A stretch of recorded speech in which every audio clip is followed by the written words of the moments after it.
Bonjour à toutes, bonjour à tous. Bienvenue sur Solaris, la petite chaîne dédiée à l'astrophotographie facile. Nous continuons notre exploration des objets du ciel profond à partir du ciel pollué parisien avec le Vespera Pro, depuis l'un de mes balcons situé en direction sud-ouest. Je rappelle que cette première série de petites vidéos a pour but de promouvoir l'astrophotographie en milieu urbain et de montrer à ceux qui ont peu ou pas la possibilité de rejoindre des zones dépourvues de pollution lumineuse qu'il est possible de pratiquer l'astrophotographie à l'intérieur des villes. On a l'habitude de dire ou d'entendre que les instruments d'astrophotographie tout en un de type Vespera ou Sistar sont destinés à la photographie d'objets du ciel profond, de grande taille et de faible luminosité. C'est exact. Mais faut-il pour autant délaisser les objets de petite taille et lumineux? Bien sûr que non.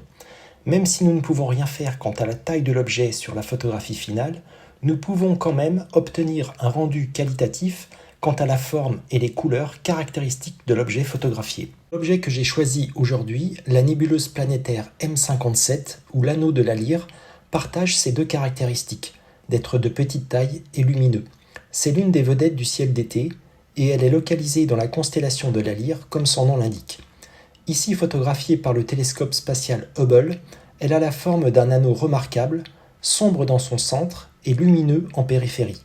L'étoile centrale est une naine blanche qui a expulsé ses gaz il y a plusieurs milliers d'années.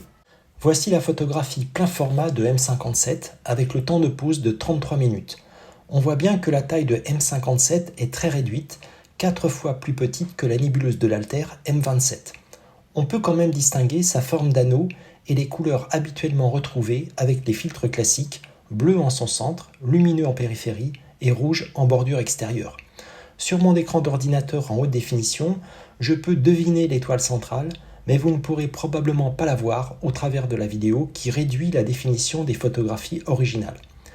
J'ai choisi le temps de pose préconisé par Vaonis, c'est-à-dire 15 minutes sans filtre CLS, soit environ le double avec filtre CLS. J'ai testé des temps de pose plus longs, mais la résolution de M57 n'a pas été augmentée, ce qui est attendu pour un objet petit et lumineux.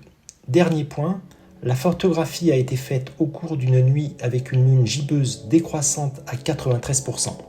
Même si la lune était à l'opposé de M57, il faudrait refaire une photographie lors d'une nuit sans lune afin d'améliorer possiblement le résultat.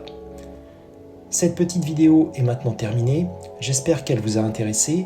Laissez-moi un pouce vers le haut et des commentaires, cela me fera plaisir. N'oubliez pas de vous abonner à ma chaîne pour être informé des prochaines vidéos. À bientôt sur Solaris.